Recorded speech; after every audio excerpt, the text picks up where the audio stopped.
ஜெபம் இல்லாத வீடு கூரை இல்லாத வீடு என்று சொல்லுவார்கள். ஜெபம் என்பது நீங்கள் அலகையோடு நடத்தக்கூடிய ஒரு முழங்கால் யுத்தம் என்பதை மறந்து விடாதீர்கள். ஜெபம் வானத்தை திறக்கும். ஜெபம் வானத்தை அடைக்கும். ஜெபம் ஆசீர்வாதத்தை கொடுக்கும்.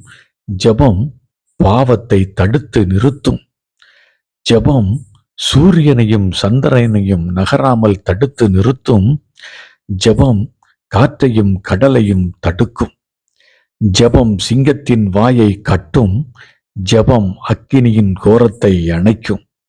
என் அன்பு பிள்ளைகளே, பவுலும் சீலாவும் கைகளிலும் கால்களிலும் விலங்கிடப்பட்டு சிறைச்சாலையின் உள்ளறையில் அடைக்கப்பட்டிருந்தார்கள். அந்த இரவு வேளையில் கூட அன்பு பிள்ளைகள் ஜெபிக்க ஆரம்பித்தார்கள்.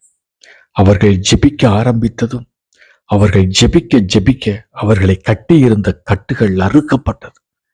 அடைக்கப்பட்டிருந்த சிறைச்சாலையின் கதவுகள் திறக்கப்பட்டது. என் அன்பு தேவ ஜனமே, இன்றைக்கு நீயும் ஜெபித்தால் உன்னுடைய வாழ்க்கையில் உள்ள கட்டுகள் அறுக்கப்படுவது மட்டுமல்ல, அடைக்கப்பட்ட ஆசீர்வாதங்கள் அனைத்தும் திறக்கப்படும். ஆமேன்.